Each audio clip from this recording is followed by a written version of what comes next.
ஜெபம் செய்வோம். அன்பும் இரக்கமுள்ள பரலோக தகப்பனே, மனமகிழ்ச்சியான இந்த வேலைக்காக நன்றியோடு ஸ்தோத்திரிக்கிறோம். அதிகாலையில் என்னை தேடுங்கள், அப்பொழுது கண்டடைங்கள் என்ற வார்த்தையின்படியே என்னை சிநேகிக்கிறவனை நான் சிநேகிப்பேன், அதிகாலை என்னை தேடுகிறவனை கண்டடைவார்கள். இந்த வார்த்தையின்படி உங்கள் சமூகத்தில் வந்திருக்கிறோம் சுவாமி. அதிகாலை தோறும் உடைய கிருபை புதிதாக இருக்கிறதுக்காக ஸ்தோத்திரம். அதிகாலையிலே எங்களுக்கு நல்ல சுகமும் ஆரோக்கியமும் செல்வமும் ஐஸ்வர்யமும் கொடுக்கிற தேவன். அதிகாலையே எங்கள் வீட்டிலே விசாரிக்க வருகிற தேவன். அதிகாலையிலே எங்களுடைய சத்துருக்களை அழிக்கிற கர்த்தர். அதிகாலையிலே எங்கள் சரீரங்களை சுகமாக்குற, அதிகாலையிலே எங்களுடைய அவயவங்களையும் எங்களுடைய பாதைகளையும் செவைப்படுத்துகிற கர்த்தர். எங்களோடு கூட பேசுகிற தெய்வம் நீர் ஆண்டவர். நீர் எங்களோடு கூட இருக்கிறதுக்காக ஸ்தோத்திரம் அப்பா. இந்த வேளையிலே கடந்த நாளிலே நீர் கொடுத்த நல்ல சுகம் பலன் ஜீவனுக்காக நன்றி ஆண்டவரே. உணவு உடுக்க உடைய தங்கு இருப்பிடம் தந்ததுக்காக ஸ்தோத்திரிக்க. எல்லாம் சேர்ந்து சொல்லுங்க. கர்த்தாவே உமக்கு நன்றின்னு சொல்லுங்க. பரிசுத்த ஆவியானவரே உமக்கு ஸ்தோத்திரம்னு சொல்லுங்க. என் ஆண்டவர் இயேசுவே உமக்கு நன்றின்னு சொல்லுங்க. நாங்கள் நிற்பது நிர்மூலமாக நிற்பது கர்த்தருடைய கிருபையே என்று சொல்லுங்க. கர்த்தர் எங்கள் மேய்ப்பராக இருக்கிறார் என்று சொல்லுங்க. நாங்கள் உன்னதமானவரின் மறைவில் இருக்கிறோம் என்று சொல்லி அறிக்கை பண்ணுங்க. பொல்லாப்பு எங்களுக்கு நேரிடாது, வாதையின் கூடாரத்தை அணுகாது என்று சொல்லி அறிக்கை பண்ணுங்க. ஆண்டவரை நீர் அப்படி நடத்தி வருகிறீர், உமக்கு ஸ்தோத்திரம். நீங்க இல்லாமல் நாங்கள் இல்லை என்பதை அனுதினம் மாத்திரமல்ல, ஒவ்வொரு நிமிடமும் உணர்ந்திருக்கிறோம். அதற்காக ஸ்தோத்திரம். எங்களுக்கு விரோதமாய் உருவாக்கப்படுகிற எந்த ஆயுதமும் நீர் வாய்க்காதே போகும்படி செய்கிறீரே, உமக்கு ஸ்தோத்திரம். உதவி செய்கிற எபினேசரே உமக்கு நன்றி செலுத்துகிறோம். இந்த நாளிலும் எங்களோடு இரும்.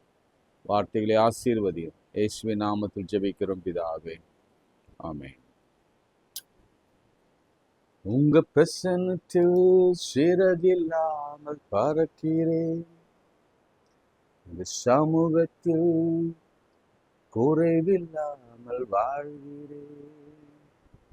உங்க பிரசன்னத்தில் சிறகில்லாமல் பறக்கிறேன், உங்க சமூகத்தில் குறையில்லாமல் வாழ்கிறேன். என் தஞ்சமானீரே, என் கோட்டையானீரே, என் துருகமானீரே, என் நண்பனானீரே.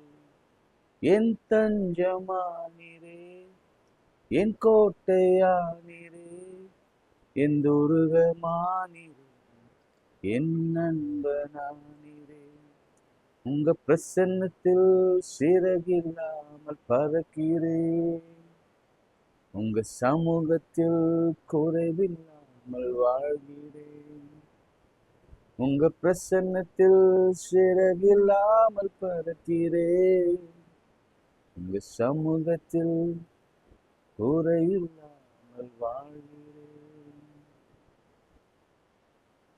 ஆண்டவருடைய பிரசன்னம் நம்ம மத்தியில் எப்போதும் இருக்கிறது. ஸ்தோத்திரம். தேவன் பிரசன்னமே இறங்கியே வந்திடுவே. தேவன் பிரசன்னமே இறங்கியே வந்திடுவே. தேவனின் நல்ல தூதர்கள் நம்மை சுற்றிலும் இங்கு நிற்கிறார். தேவனின் நல்ல தூதர்கள் நம்மை சுற்றிலும் இங்கு நிற்கிறார். தேவனின் மகிமை நம்மை எல்லாம் பரிசுத்த ஸ்தலத்தில் மூடுதே. தேவனின் மகிமை நம்மை எல்லாம் பரிசுத்த ஸ்தலத்தில் மூடுதே. ஓ தேவ பிரசன்னமே இறங்கியே வந்திடுதே. தேவ பிரசன்னமே இறங்கியே வந்திடுதே. கைகளை உயர்த்தி உச்சந்தலையிலிருந்து உள்ளங்கால் வரையிலே இந்த வல்லமை இப்போது புறப்பட்டு வருவதாக சொல்லிச்சோம். ஆண்டவர் நம்மை நினைத்தாலே போதும், ஆண்டவர் நம்மை ஆசீர்வதித்தார், அதோடு கூட வேதனையை கூட்ட மாட்டார். தினந்தோறும் நம்ம ஆண்டவரிடத்துல, ஆண்டவரே என் சிந்தை, என்னுடைய இருதயம், என்னுடைய நுரையீரல், என்னுடைய சிறுநீரகம், என்னுடைய இரத்த ஓட்டங்கள், என்னுடைய பிரயாணம், என் கால்கள், என் கைகள், என் முழங்கால்கள், என் ஆவிக்குரிய வாழ்க்கை, என் சரீரம், என்னுடைய ஃபினான்ஷியல் பொசிஷன் எல்லாம் கரத்துல கொடுக்கிறேன்பா. என் தேவைகளை கொடுக்கிறேன். பிள்ளைகளுக்கு நல்ல வரம் வேண்டும், கரத்தை உயர்த்துறேன். பிள்ளைகளுக்கு ஏற்ற சமயத்துல உயர்வும் கல்வியும் கல்வி தகுதியும் தேர்ச்சியும் வரணும், உயர்த்தி ஜெபிக்கிறேன். பிள்ளைகள் பாதுகாப்போடு இருக்கணும், கரம் உயர்த்தி நான் ஜெபிக்கிறேன். பெற்றோர்கள் ஆசீர்வாதமாக எங்களுக்கு எப்பொழுதும் இருக்கணும், எங்களுக்கு கிரீடமா இருக்கணும், கரங்களை உயர்த்தி ஜெபிக்கிறேன். இந்த அதிகாலையிலே ஜெபிக்கிறவர்களுக்கு கர்த்தர் கொடுக்கிற கிருபை என்ன தெரியுமா? அவருடைய பிரச்சனை விட்டு விலகாமல் இருக்கும். அவருடைய நன்மை எப்பொழுது நம்ம மேல இருக்கும். நன்மையும் கிருபை நம்மை தொடரும். நான் வாக்குத்தத்தமா சொல்றேன், தீர்க்க தரிசனமா சொல்றேன், நன்மையும் கிருபையும் தொடரும். எல்லா நன்மைக்கு எதுவாய் கர்த்தர் மாற்றி கொண்டிருக்கிறார். எல்லா சத்துருவின் கிரியைகளையும் பிசாசின் அந்தகார வல்லமின் முயற்சிகளையும் ஒவ்வொன்றாக முறியடித்து கொண்டிருக்கிறார். அதே நாவிலே நான் உணர்கிறேன். மரண இருள் விலகிறது தகப்பனே. தாயே, மலர்ன இருளின் பல தாக்கில் நடந்து கொண்டிருக்கிறார். தேவனோடு கூட இருக்கிறார் என்பதை மறந்துறாங்க.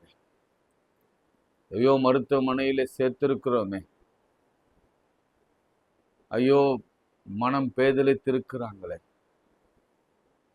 கர்த்தர் இப்பொழுதே மூளை மண்டலங்களிலே கர்த்தருடைய வல்லமையான கரம் வைக்கப்படுகிறதை நான் பார்க்கிறேன். Yes lord. சரும வியாதிகள், கட்டிகள், இதை போன்ற அலர்ஜிஸ் இயேசுவின் நாமத்திலே மறைகிறதை நான் பார்க்கிறேன். சிலருக்கு ஷோல்டர் பெயின். ஏன் ஆண்டவரே, நான் ஜெபிக்கிறேனே, இதை ஏன் நீங்க குணமாக்க கூடாது? சரியா இடது தோல் வலிக்கிறது, நான் என்ன நினைப்பது என்று பயந்து கொண்டிருக்கிறீங்க. அந்த தோல் வலியை இப்பொழுதே கர்த்தர் மாற்றுகிறார். ஷோல்டர் பெயின், இயேசுவின் நாமத்தில் லெஃப்ட் ஷோல்டர் பெயின், ஜெபிக்கிற இந்த வேளையில கூட அந்த வலி உங்களுக்கு இருக்கிறதை நான் ஆவியிலே உணர்கிறேன். அந்த வலி இப்பொழுது இயேசுவின் ரத்தத்தினால் விலகுறதே, ஆட்டுக்குட்டியான ரத்தம் அங்கு பத்து போடப்படுகிறதை நான் பார்க்கிறேன். எசேக்கியாவின் அந்த பிளவிலே 10 போட்ட பொழுது அவனுக்கு உயிர் பிழைத்து கர்த்தர் அவனுக்கு 15 ஆண்டுகள் கூட்டி கொடுத்தது போலவே இன்றைக்கு ஆண்டவர் உங்களோடு கூட பேசி கொண்டிருக்கிறார். கர்த்தாவே, எத்தனையோ ஜெப குறிப்புகள் வருகிறது. அநேகர் ஜெபத்தை ஏறெடுக்கும்படியா கேட்கிறாங்க. அநேகருக்கு பல கேள்விகள் இருக்கிறது. ஏன் ஆண்டவரே எங்களுக்கு பதில் கொடுக்கல? ஏன் இந்த மழை எங்களை விட்டு விலகலை? ஏன் நாங்கள் இன்னும் கண்ணீரோடு இருக்கணும்? ஏன் நாங்கள் கண்ணீரோடு விதைக்கணும்? ஏன் 20 ஆண்டுகளாக நாங்கள் காத்திருக்கணும், 40 ஆண்டா காத்திருக்கணும்? எனக்கு பதில் சொல்ல தெரியாது. ஆனால் என்னிடத்துல ஒரு பதில் உண்டு. அந்த பதில் என்ன தெரியுமா? மீண்டும் மீண்டும் சொல்லுவேன், நான் சாகிற வரைக்கும் சொல்லுவேன். அந்த பதில் இயேசு மாத்திரமே. நீங்கள் வேண்டாமல் இருந்தாலும் பரவாயில்ல, நீங்கள் வேண்டினாலும் பரவாயில்ல, இயேசு என்ற நாமத்தை சொல்லுங்க. அவர் நாமத்தினாலே எதை கேட்டாலும் இயேசுன்னு சொல்லுங்க, போதும். அங்க ஒரு தீர்வு உண்டாகும். அந்த விசுவாசம் உள்ள அந்த நாமம் பலரை ரட்சிக்கும். இயேசுவின் நாமத்தில் ஜெபிக்கிறோம் பிதாவே, ஆமென். நேற்று மரியாள் சீஷர்களை பார்த்து சொன்ன வார்த்தையை நம்ம தியானித்தோம். அது பலருக்கு ஆசீர்வாதமாக இருந்திருக்கும்னு நினைக்கிறேன். நிறைய திருமண பேச்சுகள் கேள்விப்படுறேன். திருமணத்திற்காக நிறைய பேர் என்னிடத்துல அவங்க பயோடேட்டா அனுப்புகிறாங்க. ஒருவேளை நீங்களும் அனுப்புங்க. என்கிட்ட இருக்கிற சில பயோடேட்டாக்கள் உங்களுக்கு பொருந்துச்சுன்னா நான் உங்களுக்கு வாட்ஸ்அப் பண்ணுறேன். நீங்கள் முதல்ல ஃபோட்டோஸ் பாருங்கள், வயது பாருங்கள். உங்களுக்கு இஷ்டம் இருந்தால் நீங்களே பார்த்து கொள்ளணும். நான் உங்களுக்கு அட்ரஸ் தருவேன். இது இடையில் நான் நிற்கவே மாட்டேன். அது எப்போதும் செய்கிற ஒன்று. நான் என்னால் ஷேர் தான் பண்ண முடியும். இன்ஃபர்மேஷனை ஷேர் பண்ண முடியும். அவ்வளோதான் என்னால் செய்ய முடியும். அதுக்கு மேலே யாருக்கும் உத்தரவாதம் எல்லாம் என்னால் கொடுக்க முடியாது. அதனால் என்னிடத்தில் நிறைய அனுப்புகிறாங்க. அனுப்புகிறவங்களுக்கெல்லாம் நான் சொல்லுகிற காரியம் இதுதான். என்னால் இந்த வயது இருக்கிறதே, இந்த இடத்துல இருக்கிறாங்க, டாக்டர் இருக்கிறாங்க. இப்போ ரீசெண்டாக ஒரு எம்பிபிஎஸ் டாக்டர் வேர்னாம்பெட்னு நினைக்கிறேன், ஒரு பெண் கேட்டிருக்கிறாப்புல. அதுக்கப்புறம் அயர்லாண்டில் 31 வயதான ஒரு நர்ஸ், கிறிஸ்டின் நர்ஸுக்கு ஒரு மாப்பிள்ளை கேட்டிருக்காங்க. ஒரு பார்ஷியலி பேச முடியாத, கேட்க முடியாத ஒரு ஹெச்ஆருக்கு மாப்பிள்ளை கேட்டிருக்கிறாங்க. நிறைய பேர் இந்த அதிகாலையிலே ஜெபிக்கிறவங்க, நிறைய பேர் தன்னுடைய மகளுக்கு துபாயில் வேலை செய்கிறவங்களுக்கு, சென்னையில் வேலை செய்கிறவங்களுக்கு, பையனுக்கு அவங்களுக்கு மாப்பிள்ளை வேணும், பெண் வேண்டும் என்றெல்லாம் கேட்டுக்கொண்டிருக்கிறார்கள். நீங்கள் அனுப்புங்க. உங்களுக்கு நான் அந்த தகுதியான அல்லது சமமான காரியங்களை உங்களுக்கு ஷேர் பண்ணுறேன். அது பிடித்திருந்தால் நீங்களே தொடர்பு கொண்டு பேசிக்கொள்ளலாம். சரிங்களா? எனக்கு இது ஆரம்பத்திலிருந்தே இந்த ஊழியம் செய்ய வேண்டும் என்ற ஆசை உண்டு. ஆனாலும் நான் பொறுப்பெடுத்து கொள்ள மாட்டேன். அதில் நான் ரொம்ப ஸ்டபனாக இருப்பேன். அது உங்களுக்கும் அவர்களுக்கும் உள்ள அந்த காரியம், அதில் நான் தலையிட மாட்டேன். நான் ஜஸ்ட் இன்ஃபர்மேஷனை பாஸ் பண்ணுவேன், அவ்வளோதான். சரி, மழையில எல்லாம் பத்திரமா இருக்க அன்போடு கூட நான் கேட்டுக்கொள்கிறேன். நாளைக்கு ஹெவி ரெயின் என்று சொல்கிறாங்க, இன்றைக்கும் நாளைக்கும். அதனால எங்கே தூரங்களிலிருந்து பார்த்து கொண்டு இருக்கிறவங்களாம் தயவு செய்து சேஃபாக இருங்க. இந்த மழைக்காலங்கள் நமக்கு ஒன்றும் சேதப்படுத்தாதபடிக்கு நம்ம தொடர்ந்து ஜெபம் பண்ணுவோம். காங்கோ தேசத்தில் இது ஒரு இன்ஃபர்மேஷன் தான். நடக்கலாம், நடக்காமல் போகலாம். ஏன்னா ஏற்கனவே ஆண்டுடைய வருகை பற்றி நிறைய காரியங்களை நம்ம கேட்டு அழுத்து போயிட்டோம். நான் இது ஒரு செய்தி நான் படித்தேன், பார்த்தேன். காங்கோ தேசத்தில் ஒரு ஏழைன்னு சொல்ல முடியாது, ஒரு ஆண்டவரை ஏற்றுக்கொண்ட ஒரு ஊழியக்காரன் பேழை மாதிரியான ஒரு போட், பெரிய போட் செய்கிறார். நீங்கள் யூடியூப்லேயோ அல்லது நீங்கள் எதில் பார்க்கலாம். அவர் சொல்கிற விஷயம் என்னென்னா, இது அந்த தேசத்துக்கா இல்லது உலகமெங்கா எனக்கு தெரியாது. 25 எண்டில், டிசம்பரில் ஒரு மாபெரும் பிரளயம், ரெயின் முன்னாடி வந்ததில்ல, அந்த மாதிரி ஒரு பெரிய ரெயின் டவுன் போர் இருக்கும் என்றால், அப்போ அவங்கெல்லாம் பாதுகாக்கப்படணும்னா அதே மாதிரி நோவா காலத்து டெக்கு வச்சு அவர் ஒரு போட்டை பண்ணி கொண்டிருக்கிறார். ரொம்ப வருஷமாக பண்ணுறாரு. அவர் சொன்ன டேட்டு அந்த அழிவு அல்லது அந்த சேதம் டிசம்பர் 25 அந்த காலகட்டத்திலே வரும் என்று சொல்கிறார். அது நம்ம நாட்டுக்கா அல்லது சென்னைக்கா இங்கன்னு தெரியாது. இதெல்லாம் இன்ஃபர்மேஷன், இதெல்லாம் ஆண்டுடைய வருகையின் அடையாளங்கள். உங்களுக்கு தெரியும், இஸ்ரேலில் கூட ஒரு மழை பார்த்தோம், நிறைய பாம்பு மழையை நம்ம வலு சர்பத்தின் ஆவி விழுகிறதை நாம் பார்த்தோம். ஆண்டுடைய வருகை சீக்கிரமாக இருக்கிறது. அதனால் நம்ம ஜெப வாரியராக இருப்போம். கர்த்தருக்கு சித்தமானால் எவ்வளோ சீக்கிரம் முடியுமோ அவ்வளோ சீக்கிரம் மக்களை ஆதாயப்படுத்தவும், வசனத்தை விதைங்க. அதுக்கு மேலே நம்மளால் ஒன்றும் செய்ய முடியாது, செய்யவும் நான் உங்களை வற்புறுத்த மாட்டேன். வசனத்தை விதைங்க, ஆண்டவரை பற்றி சொல்லுங்க. இந்த கடைசி கால ஆபத்திலிருந்து கர்த்தர் நிச்சயம் நம்மை காப்பாற்றுவார். ஏதோ ஒரு நோக்கத்தோடு நம்மை ஜீவனோடு வைத்திருக்கிறார். அதனால் சின்ன சின்ன வசனங்களை விதைங்க. கொஞ்சம் ஜாக்கிரதையாக இருக்க கற்றுக் கொடுங்க. பிள்ளைகளுக்கும் உங்கள் தெரிஞ்சவங்களுக்கும் உங்கள் சொந்தக்காரர்களுக்கும் ஆண்டுடைய வருகை ரொம்ப சீக்கிரத்தில் இருக்கு. அதனால் ஆயத்தமாகுங்க, ஆயத்தப்படுத்துங்க. அவ்வளோதான். சிம்பிளாக நீங்கள் அதை மனசில் வச்சுக்கோங்க. என்ன ரைட். இன்னைக்கு 33 எக்ஸோடஸ் யாத்திராகமும் 33ஆம் அதிகாரம் சில வசனங்களை நான் உங்களுக்காக வாசிக்கிறேன். 15ஆம் வசனம்.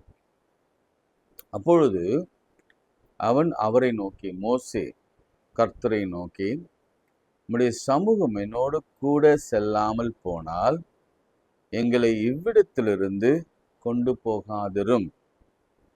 எனக்கும் உமது ஜனத்திற்கும் உம்முடைய கண்களில் கிருபை கிடைத்ததென்பது எதனால் அறியப்படும்?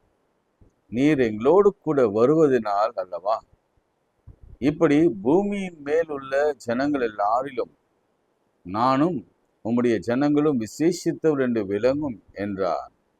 அப்பொழுது கர்த்தர் மோசேயை நோக்கி, நீ சொன்ன வார்த்தை இந்த வார்த்தையின்படியே செய்வேன். ஆமென் சொல்லுங்க. திரும்ப வாசிக்கிறேன். 2-3 முறை வாசிக்கிறேன். அது ரொம்ப ரொம்ப ரொம்ப முக்கியமான சங்கதி. அது என் கண்களில் உனக்கு கிருபை கிடைத்தது, உன்னை பேர் சொல்லி அழைத்து அறிந்திருக்கிறேன் என்றார். அப்பொழுது அவன், நான் உன்னுடைய மகிமையை எனக்கு காண்பித்தருளும் என்றார். அதற்கு அவர், என்னுடைய தயை எல்லாம் நான் உனக்கு முன்பாக கடந்து போக பண்ணி கர்த்தருடைய நாமத்தை உனக்கு முன்பாக கூறுவேன். எவன் மேல் கிருபையா இருக்க சித்தமாயிருப்பேனோ அவன் மேல் கிருபையா இருப்பேன். எவன் மேல் இரக்கமாய் இருப்பேனோ அவன் மேல் இரக்கமாய் இருப்பேன் என்றார். முக்கியமான ஒரு செய்தி என்னன்னா, ஒரு வேண்டுதல், ப்ரேயர் என்னன்னா, இங்க மோசே செய்கிற ஜெபம், நாமும் செய்ய வேண்டிய ஜெபம். என்ன ஜெபம் பாருங்க, நல்லா கவனிங்க. அவரை நோக்கி, உம்முடைய சமூகம், பிரசன்ஸ், எங்களோடு கூட என்னோடு கூட செல்லாமற் போனால், எங்களோடு கூட இல்லை, என்னோடு கூட செல்லாமற் போனால் எங்களை இவ்விடத்திலிருந்து கொண்டு போகாதிரும் என்றார். ஏன் இந்த மாதிரி அவன் ஜெபிக்க வேண்டும்? ஆண்டவருக்கு மிகுந்த கோபம் வந்துருச்சு. எப்படிலாம் அந்த ஜனங்களை நடத்தினார் என்று உங்களுக்கு தெரியும். ஒரு எகிப்தின் அடிமைத்தனத்திலிருந்து வெளியில கொண்டு வரும் பொழுது அவர் எப்படியெல்லாம் அவங்கள இந்த 10 வாதைகளும் கொடுத்து செல்வந்தர்களாக ஆடு மாடு ஜீவன்களோடு கூட அவர்கள் புறப்பட்டு பல தடைகளை தாண்டி, செங்கடலை தாண்டி அவள் வனாந்திரத்துல வருகிற பொழுது அவளை மறைக்கும்படியான மேகம், ஸ்தம்பம், அவங்களுக்கு ஒரு கூடாரம் அமைத்தது போல. சங்கீதக்காரன் சொல்றான், அந்த வசனத்தை எனக்கு எடுத்து அனுப்புங்க. சங்கீதக்காரன் பாடல் வழியா சொல்லும் பொழுது, உன் ஜனங்களை நீங்க மேகத்துல மறைச்சிங்க, அக்னியில அவளை அனல் மூட்டினீங்க, யாரும் பார்க்க கூடாது அவங்க ஜனத்தை. இந்த 20 லட்சம் 24 லட்சம் பேரை அங்கிருந்த சுற்றி இருந்த ஒரு ராஜாக்களும் இனத்தாரும் பார்க்க கூடாத அளவுக்கு அவங்கள அழகா மறைவில மறைத்து, இன்னைக்கு கூட ஆண்டவர் அப்படிதான். எத்தனையோ கோடி மக்கள் வாழ்கிற இந்த தேசத்துல நமக்கு ஆண்டவர் ஒரு மேக ஸ்தம்பத்தையும் அக்னி ஸ்தம்பத்தையும் கொடுத்து, முன்னே தேவதூதர்களை வைத்து, பின்னே அவருடைய பிரசனம் அவளை தொடர்ந்து வருகிறது. நீங்க அதை எக்ஸோடஸ் ஆரம்பத்துல நீங்க பார்க்கலாம். அந்த 3ஆம் அதிகாரத்திலேயே அவங்க செங்கடலை கடக்கும் போது அவங்க முன் சென்று கொண்டிருந்த தேவ தூதர்கள் அவர் பின்னே செல்ல ஆரம்பித்தார்கள். அப்படின்னு முன்னே யார் போவாங்கன்னா தேவன் முன்னே போனார். ரொம்ப அழகா இருக்கும். தேவன் முன்னே அவருடைய சமூகம் போச்சு. அவருடைய சமூகம் போச்சு. இதனாலதான் அவங்களுடைய ஆடை பழுதடையவில்லை, அவங்க பாதரட்சி கிழியவில்லை. அவங்களுக்கு வந்த மாறா போன்ற கசப்பான நீரையும் மதுரமாக மாற்றினார். கண்மலைய உடைத்து அல்லது அடித்து தண்ணீரை, நல்ல தண்ணீரை அவளுக்கு கொடுத்தார். எவ்வளவு ஆச்சரியங்களை பண்ணவர். இப்ப மோசே என்ன பண்ணாரு? ஆண்டவர் அழைத்தார் என்று சொல்லி அவர் மலைக்கு மேலே ஏறினார். ஏறி அவர் வெகு நேரம் ஆக வராத பொழுது 32ஆம் அதிகாரத்துல 32ல எக்ஸோடஸ், மோசே மலையிலிருந்து இறங்கி வர தாமதிக்கிறத ஜனங்கள் கண்டபோது அவர்கள் ஆரோனிடத்தில் கூட்டங்கூடி அவனை நோக்கி, எகிப்து தேசத்திலிருந்து எங்களை அழைத்து கொண்டு வந்த அந்த மோசே, பேச்சு பார்த்தீங்களா? எகிப்து தேசத்திலிருந்து அழைத்து வந்தது மோசேயின் ஆண்டவர் என்று அவங்க புரிந்து கொள்ளல. மோசே, கவனிங்க, இந்த ஜனங்கள் எவ்வளோ, நாம கூட அப்படிதான் இருக்கிறோம். பழைச மறந்துடும், நன்றி கெட்டவளாக மாறணும், சம்பவித்தது அறியும். அதனால நீ எழுந்து எங்களுக்கு முன் செல்லும் தெய்வங்களை எங்களுக்காக உண்டு பண்ணுன்னு சொன்னாங்க. எவ்வளவு நன்றி கட்டவங்க பாருங்க. இனிமே மேகஸ்தமம் அக்னி ஸ்தமம் எல்லாம் இருக்கு. ஆனா மோசே வர தாமதமான பொழுது, மோசே வரல, எங்களுக்கு தெய்வங்களை உண்டாக்குங்க அப்படின்னு கேட்கிறாங்க. அவரும் என்ன பண்ணாரு? வேற வழி இல்லை, இவங்க வழங்கா கழுத்துள்ள மக்கள் கல்லெறிஞ்சு கொன்றுவாங்க.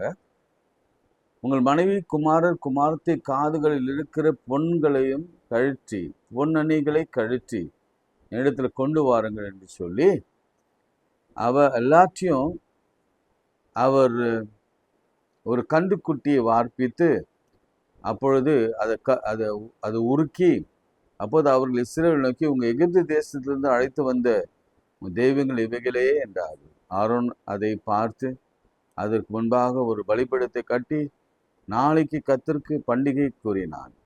மறுநாள் அவர்கள் அதிகாலையில் எழுந்து சர்வாங்க தகன பலியிலிட்டு சமாதான பலிகளை செலுத்தினார்கள். பின்பு ஜனங்கள் புசிக்கவும் குடிக்கவும் உட்கார்ந்து விளையாட எழுந்தார்கள். இப்போது கர்த்தர் மோசேயை நோக்கி, நீ இறங்கி போ, எகிப்து தேசத்தில் நீ நடத்தி வந்த உன் ஜனங்கள். கவனிச்சிங்களா? உன் ஜனம். ஆண்டவர் எவ்வளவு வெறுப்புன்னு அப்படி பேசியிருப்பாரு பாருங்க. பார்வோனிடத்துல நிறைய முறை நான் அதை எடுத்து வச்சேன். மோசே போய் சொல்லும் பொழுது, என் ஜனத்தை போக விடுங்க. ஏன் போக விடணும்?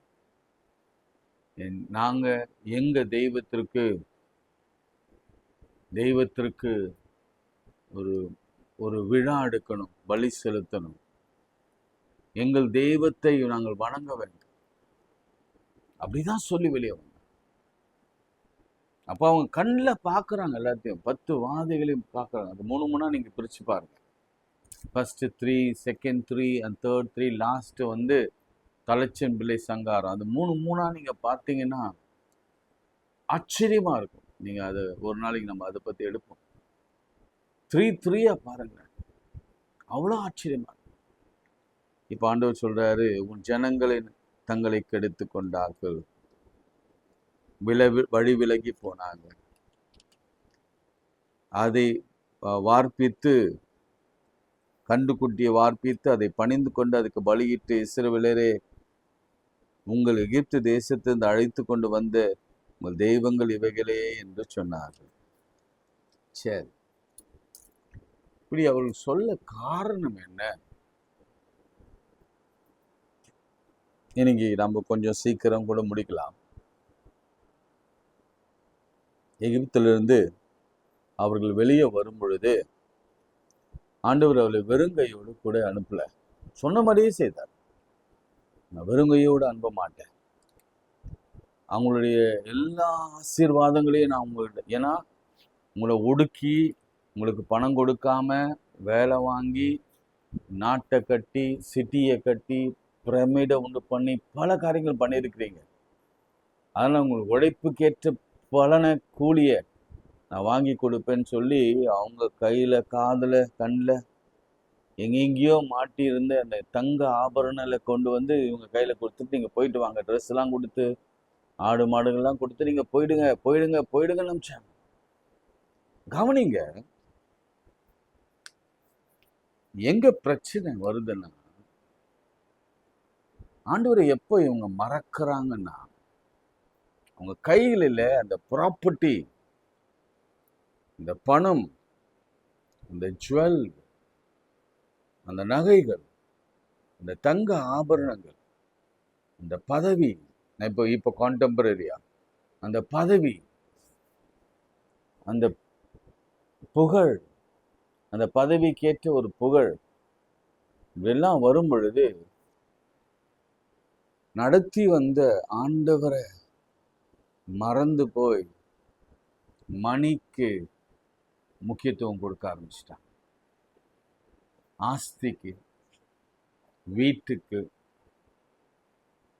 பதவிக்கு, பெருமைக்கு, வீண் ஆடம்பரங்களுக்கு என்ன சொல்றாங்க? இதுதான் எங்க தெய்வம். புரியுதா உங்களுக்கு நான் சொல்றது? இதுதான் எங்க தெய்வம். சுத்தமா மறந்துட்டாங்க. ஆண்டுடைய பிரசனத்தை வச்சுட்டாங்க, ஜெபிக்கிறத வச்சுட்டாங்க, ஆண்டவர் நடத்தினதை மறந்துட்டாங்க, ஆண்டவர் ஜீவனை கொடுத்ததை மறந்துட்டாங்க, வாழ்க்கை கொடுத்ததை மறந்துட்டாங்க, பதவியை கொடுத்ததை மறந்துட்டாங்க, புகழை கொடுத்ததை மறந்துட்டாங்க. இப்போ அவங்க நினைவெல்லாம் எங்க வந்துருச்சு? மணி, பொண்ணு, பதவி, பெண். நான் நேரடியா சில குற்றச்சாட்டுகளை நான் வைக்க முடியும். எல்லாவற்றையும் மறந்துட்டு இதை வழிபட ஆரம்பிச்சிட்டேன். இதுதான் தியாலஜில பேகனிசம்னு சொல்லுவாங்க. என்னன்னா ஆண்டவருடைய படைப்புகளை வணங்குது. இப்ப மணி அவங்க காட் ஆயிட்டாங்க. சில வீட்டில் பாருங்க, நீங்க இந்த ஜபிக்காத வீடுங்கள்ல நீங்க, அல்லது அற்புதம் நடக்காத வீடு, எப்படி சொல்லலாம், அற்புதம் நடக்காத வீடுங்களை நான் சொல்றேன் பாருங்களேன். ஏன் அற்புதம் நடக்கலை அப்படின்னு நான் உங்களுக்கு ஒரு விளக்கத்தை சொல்கிறேன். ஏன் திருமணம் ஆகலை, ஏன் வேலை கிடைக்கல, ஏன் குடும்பத்தில் சமாதானம் இல்லை, ஏன் நம்ம கண்ணீரில் இருக்கோம், ஏன் துக்கத்தில் இருக்கிறோம் அப்படின்னா நான் உங்களுக்கு கரெக்டான அர்த்தத்தை சொல்லிடுறேன். ஏன்னு சொல்லிடுறேன் பாரு. ஏன்னா ஆண்டவர் இருக்க வேண்டிய இடத்துல உங்கள் பிள்ளைகளை வச்சுட்டீங்க. ஆண்டவர் இருக்க வேண்டிய இடத்துல உங்கள் பணத்தை வச்சுட்டீங்க. ஆண்டவர் இருக்க வேண்டிய இடத்துல உங்கள் ஜுவல்லை வச்சுட்டீங்க. ஆண்டவர் இருக்க வேண்டிய இடத்துல உங்கள் வீட்டை வச்சுட்டீங்க. ஆடம்பரத்தை வச்சுட்டீங்க. உங்கள் பதவியை வச்சுட்டீங்க. உங்கள் புகழை வச்சுட்டீங்க. உங்கள் பெருமையை வச்சுட்டீங்க. இப்போ உங்களுக்கு ஆண்டவர் நடத்த வேண்டிய அவசியம் இல்லை, ஜெபம் அவசியம் இல்லை, வேத வசனம் அவசியம் இல்லை, சர்ச் அவசியம் இல்லை, ஆண்டவருடைய ஊழியம் முக்கியம் இல்லை. உங்கள் முக்கியம் எல்லாம் இந்த பக்கம் சொன்னல லெஃப்டில் இதுதான். என் பிள்ளை பார்த்துப்பா, என் மகன் என்னை பார்த்துப்பா, நான் கட்டின என்ன வீடு எனக்கு கடைசி காலத்தில் எனக்கு சோறு போடும், நான் போட்டிருக்கிற இந்த ஜுவல்ஸ் எல்லாம் எனக்கு உதவி செய்யும். ஐயோ என்னுடைய பலன், நான் வாக்கிங் போகிறேன், நல்ல எக்ஸசைஸ், நல்ல சாப்பாடு சாப்பிட்றேன், என்னுடைய பலன் என்னை காக்கும். நான் யோகா செய்கிறேன், நான் மெடிடேஷன் பண்ணுறேன், அது என்னை காப்பாற்றும். இவர் தேவையில்லை, என் ஆண்டவர் தேவையில்லை. இந்த மனநிலைக்கு மக்கள் வந்துட்டாங்க. அதனால தான் இன்றைக்கு நம்முடைய ஜெபங்கள், உங்களுடைய ஜெபங்கள் கேட்கப்படவில்லை. சிலருக்கு இது ரொம்ப புதுமையாக இருக்கும். இல்ல ஏன்டா ரொம்ப ரொம்ப கன்ஃபியூஸா இருந்தீங்க, என் ஜெபம் கேட்கப்படல. அப்ப எதையோ ஆண்டவருக்கு நிகரா ஈக்குவலா அது இல்லைன்னா ஆண்டவரை கீழே வச்சுட்டு மேல வச்சு பாக்குறீங்க. அது எதுவாகனா இருக்கட்டும். சிலர் அப்படிதான் ஆயிடுறாங்க. இப்போ பணவி இப்ப எல்லாம் வந்துருச்சுன்னா வேர் இஸ் காட் ராடிக்கல். கடவுள் எங்க ஏதோ கொடுத்தாரு, நான் அவரை கொடுத்தாரு, நான் கஷ்டப்பட்டு அல்லவா என்னுடைய ஞானத்தை, என்னுடைய அறிவை, என்னுடைய ஸ்ட்ராட்டஜி, என்னுடைய புத்தி கூர்மை, என்னுடைய கல்வி, என்னுடைய அழகு, என்னுடைய பேச்சு ஆற்றல், என்னுடைய திறமை, இதை கொண்டு தானே. நீங்க கவனிங்க, இப்படிப்பட்டவங்கலாம் எப்படி நடக்கும் தெரியுமா? முடிவு என்ன தெரியுமா? தேவ பிரசனத்தை இழந்துருவாங்க. நடந்தது என்ன தெரியுமா? அப்போ அந்த 32ல வா ஆண்டவர் என்ன செய்தார் தெரியுமா? பயங்கரமான ஒரு வாதை வந்தது. அந்த வாதையில கோபம். கவனிங்க கவனிங்க கவனிங்க, சொல்லிடாத. அது ஏன் சொல்லிட்டா நம்ம ஜெபிச்சிடலாம், சரிங்களா? எங்க வந்தது? பன்னிருவர்கள் யோசுவா கேட்டு மோசையை நோக்கி, பாலத்து யுத்த இறைச்சல் கேட்குற மோசே, சற்றையில பாலத்து கண்டுகுட்டி போட்டு பண்ணாங்க. தூவி இஸ்ரேல் மக்கள் குடிக்கும்படி செய்தார்கள். சரி, அப்புறம் என்ன வந்தது? மகா பெரிய பாவம் வாசலில் நின்றது.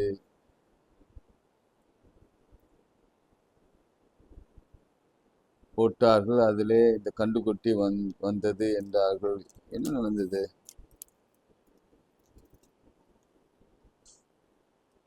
எல்லாரையும் அழித்து போடுறாரு.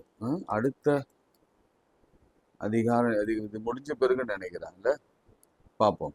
நான் உங்களுக்கு, நீங்க அதை எனக்கு எழுதி அனுப்புங்க. அந்த மாதிரி வழிபாட்டில் ஈடுபட்டவங்க எல்லாரையும் அழித்து போடுறாரு. இன்னொரு விஷயம் தெரியுமா? இந்த ஜனங்கள் கானானுக்குள்ளே பிரவேசிக்கவே இல்லை. எங்களுடைய பின் சந்ததி தான் கானானுக்குள்ளே பிரவேசித்தது. ஒருத்தர் கூட, அதுல மோசேயும் சேர்த்து. அந்த மாதிரி ஆண்டவருடைய கோபம் 1000 தலைமுறை மட்டும். அவர் இரக்கம் காண்பிக்கிறவர், அதே சமயத்துல அக்கிரமத்தையும் பாவத்தையும் அவர் மன்னியாதிருக்கிறவர். இன்னைக்கு ஒரு விஷயம் போதும், ரொம்ப போனா. ஏன்னா நம்ம ஜபங்கள் கேட்கப்படாததுக்கு காரணத்தை புரிஞ்சிட்டோம்னா நம்ம கொஞ்சம் ஜாக்கிரதை ஆயிடும். இன்னைக்கு ஆண்டவர் அதுதான் எனக்கு ரொம்ப தெளிவா விளக்குகிறார். ஆண்டவரை வைக்க வேண்டிய இடத்துல ஆண்டவர் இருக்கணும். பொருட்களை வைக்க வேண்டிய இடத்துல பொருட்களோ, பிள்ளைகளோ, கணவனோ, மனைவியோ, பேரோ, புகழோ, பதவியோ, ஆஸ்தியோ, நிலம், புலமோ எதுவும் இருக்கவே கூடாது. இதுல ஏதாவது கொஞ்சம் அப்படி இருந்தாலே நம்ம ஜெபங்கள், அது மாத்திரமல்ல, அவருடைய பிரசனம், பிரசன்ஸ் ஆஃப் காட் நம்ம விட்டு விலகும். நாம் கைவிடப்படுவோம். வனாந்தரத்திலே நாம் அழிந்து போவோம். நம்ம ஜெபங்களை சுத்தமா கேட்கப்படாது. இன்னைக்கு நம்ம ஒரு பொருத்தனை பண்ணுவோம். ஆண்டவரே, உண்மைதான் அப்பா, நான் உங்களுக்கு முக்கியத்துவம் கொடுக்காம என் பிள்ளையே பார்த்துட்டு வந்துட்டேன், என் கணவனையே பார்த்துட்டு வந்துட்டேன், என் மனைவியே பார்த்துட்டு வந்துட்டேன், என் மகளையே பார்த்துட்டு வந்துட்டேன், என் படிப்பே, என் வேலையே பார்த்துட்டு வந்துட்டேன்ப்பா, என் பதவியே பார்த்துட்டு இருந்தேன், என் பெருமையே பார்த்துட்டேன், எப்போதும் உண்மை நான் மறந்துட்டேன்ப்பா. நீ கொடுத்த ஈவாய் கொடுத்த கிருபை நெத்தனங்களை நான் மறந்துட்டேன். நடந்து வந்த பாதையை நான் மறந்துட்டேன்ப்பா. இப்ப நான் வேறு பாதையில போய் கொண்டிருக்கிறேன். நீங்க நல்லா கவனிங்க, நல்லா கவனிங்க. இன்னைக்கு நீங்க இந்த கற்றுக்கொண்ட பாடத்தை வச்சு உலகத்தை, உங்களையும் என்னையும் வெளியில இருக்கிறவங்களையும் கொஞ்சம் ஆய்வு அறிக்கை செய்து பாருங்க. ஒரு ஆய்வு அறிக்கை. என்ன ஆய்வு அறிக்கைன்னா, தேவ பிரசனம் இல்லாத மக்கள் என்ன நிலைக்கு போறாங்க, தேவ பிரசனம் இல்லாத மக்கள், தேவ பிரசனத்தோடு இருக்கிறவங்க, ஜெபிக்கிறவங்க, வேத வாசிக்கிறவங்க எந்த நிலைக்கு உயர்த்தப்படுவாங்க? நான் உங்க ஆய்வுக்கு உட்படுத்துறேன். என்னையும் ஆய்வு செய்யுங்க. நிச்சயமாக இது ஒரு ப்ராசஸ் தான். இன்னைக்கே அது நடக்கும், இன்னைக்கே அழிஞ்சிருவாங்க, இன்னைக்கே நியாயம் தீர்த்துருவாரு அப்படிலாம் இல்லை. நம்ம மேல பிரசனம் இருக்கா இல்லையா? ஆண்டவர் என் மேல எனக்குள்ள இருக்கிறாரா, என்னை சுற்றிலும் இருக்கிறாரா என்பதை நீங்க மற்றவர்களை பார்த்து புரிந்து கொள்வீங்க. சோமல்லாம் அன்புள்ள ஆண்டவரே, இந்த வேலைக்காய் ஸ்தோத்திரம். மோசே ரொம்ப நடுக்கத்தோடு சொன்னான், உங்களுடைய பிரசனம் எங்களோடு கூட இராவிட்டா, என்னோடு இருக்க விட்டா, இந்த இடத்த விட்டு என்னை ஒரு அடி கூட நகர்த்தாதீங்க. இன்றைக்கு நாங்கள் சொல்கிறோம், ஆண்டவரே நீங்கள் பிரசனம் இல்லைனா என்னை ஒரு அடி கூட நடத்தாதீங்கப்பா. என்னை சுற்றிலும் துரோகிங்க இருக்கிறாங்க. சொல்லுங்க, என்னை சுற்றிலும் வாதிகள் இருக்கு, என்னை சுற்றிலும் வியாதிகள் இருக்கு, என்னை சுற்றிலும் உபத்திரவங்கள் இருக்கு, என்னை சுற்றிலும் கண்ணிகள் இருக்கு, என்னை சுற்றிலும் கர்ஜிக்கிற சிங்கங்கள் இருக்கு, என்னை சுற்றிலும் நரிகள் இருக்கு. ஆண்டவர் சொன்னார், அந்த நரி இடத்துல போய் சொல்லுங்கன்ற. ஆண்டவரை மறந்தவங்களுக்கெல்லாம் பேர் என்ன பேர் தெரியுமா? நரி, குள்ள நரி, கர்ஜிக்கிற சிங்கம், வலு சர்பம். இந்த மக்கள் மத்தியில நாங்கள் வாழ்ந்து கொண்டிருக்கிறோம். உண்மையாகவே நாங்கள் ஒடுக்குதலில் இருக்கிறோம். உங்களுடைய பிரச்சனம் இல்லாம எங்களை ஒரு நிமிடம் கூட நடத்தாதீங்கப்பா. உங்க பிரச்சனை இருந்தா மற்றவர்கள் எல்லாரும் பார்த்து, ஆண்டவர் அடுத்த வசனத்திலே சொல்ற, என் பிரச்சனை உன்னோடு கூட இருக்கிறத மற்ற எல்லாரும் பார்த்து நடுங்குவாங்க. அப்படி ஒரு கிருபை எங்களுக்கு தாங்க. இந்த நாளிலும் கூட அவசர ஜெபம் யாருக்காவது இருக்கும்னா கையை உயர்த்துங்க. உங்களுக்காக ஜெபம் பண்றேன். அவசரம், ரொம்ப அவசரம். ஆண்டவரை இந்த அவசரத்திற்கேற்ப, ஆண்டவரை இந்த எமர்ஜென்சிக்கேற்ப எங்கள் ஜெபத்தை நாங்கள் ஏறெடுக்கிறோம். ஒரு குழுவா எல்லாரும் கையை உயர்த்தி இந்த எமர்ஜென்சிக்காக, சுச்சுவேஷனுக்காக, அது கடனா இருக்கலாம், வியாதியா இருக்கலாம், அல்லது ஒரு முடிவு எடுக்கிற காரியமா இருக்கலாம், வீடு விற்கிறதா இருக்கலாம், அல்லது வேலையா இருக்கலாம், அல்லது மரண இருள் பள்ளத்தாக்கா இருக்கலாம், அல்லது துரோகிகளை சந்திக்கிற நாளா இருக்கலாம், அல்லது உங்க உபத்திரவ உபாதைகளை பார்க்கிற நாளாக இருக்கலாம். இயேசுவின் நாமத்தினாலே நாம் நிற்போம். அவ பிரசன்னம் மத்தியில இருந்ததுன்னா ஒருவனும் எடுத்து நிற்க முடியாது, ஒரு வியாதியை நிற்க முடியாது, ஒரு வறுமையை நிற்க முடியாது. என் தேவன் எல்லாவற்றையும் மாற்றி போடுவார். ஒரு பயம் உண்டாகும். நம்மை குறித்து சத்துருக்களுக்கும் பிசாசுக்கும் ஒரு பயம் உண்டாகும். ஆண்டவரே, எங்களை தொடாதபடிக்கு நீ வேலடித்து காத்துக்கொள்ளும். இந்த பிரச்சனை எங்களை மூடி மறைக்கட்டும். இந்த பிரச்சனை எங்களை விட்டு ஒரு நாளும் விலகாமல் இருக்கட்டும், கைவிடாமல் இருக்கட்டும். இயேசுவின் நாமத்தில் ஜெபிக்கிறோம் பிதாவே, ஆமென். நமது ஆண்டவராக இயேசு கிறிஸ்துவின் கிருபை, பிதாவாகிய தேவனுடைய அன்பு, பரிசுத்த ஆவியின் ஐக்கியம் நம் அனைவரோடும் என்றும் என்றும் சதாக்கள் நிலைத்திருப்பதாக. ஆமென். God bless you. God bless you. வழக்கமாக நீங்கள் அதை நிறைய பேருக்கு ஷேர் பண்ணுறீங்க, எனக்கு தெரியும். நான் கூடவே சப்ஸ்கிரைப் பண்ண சொல்லுங்கள். அப்போ தான் இமீடியட்டாக உங்களுக்கு நோட்டிஃபிகேஷன் வந்துடும். நோட்டிஃபிகேஷன் பல்ல நீங்கள் அழுத்திட்டிங்கன்னா உங்களுக்கு வந்துடும். நான் டெய்லி ப்ராட்காஸ்ட்டில் உங்களுக்கு மெசேஜ் அனுப்புகிறேன். அனுப்பாமலே உங்கள் யூடியூப்பில் வந்து பாப்பப் ஆகும். அதனால் டெய்லி அனுப்பணும்னு கூட நீங்கள் காத்திருக்க வேண்டிய அவசியம் இல்லை. நீங்கள் அதை சப்ஸ்கிரைப் பண்ணிவிட்டு அந்த பெல் ஐக்கானை அழுத்திட்டிங்கன்னா 5:30 மணிக்கு, அதை இரவே உங்களுக்கு பாப்பப் ஆகிடும். காலையில் ப்ரேயர் இருக்குது, ரிமைண்டரில் வச்சுரும். காலையில் 5:30 மணிக்கு ப்ரேயர் இருக்குது அப்படின்னு வந்துடும். நீங்கள் அதை தொடர்ந்து பார்க்கலாம். நீங்கள் ஷேர் பண்ண விதத்துலலாம் சொல்லுங்கள். சப்ஸ்கிரைப் பண்ணிவிட்டு பெல் ஐக்கான் அழுத்திட்டு நீங்கள் பாருங்கள். உங்களுக்கு மிகவும் ஆசீர்வாதமாக இருக்கும். இந்த மாதம் முழுசும் ஒருவேளை கர்த்தருக்கு சித்தமான வருகிற நாட்கள் எல்லாம் ஜெபத்தை எப்படி ஏறெடுப்பது என்பது குறித்து தான் நாம் சிந்திக்க போகிறோம். கர்த்தர் உங்களை ஆசீர்வதிப்பார். சேஃபாக இருங்க. மழையில் உங்களுக்கு எந்த தீங்கும் வராதபடி ஆண்டவர் ப்ரொடெக்ட் பண்ணுவார். ஆமென். God bless you.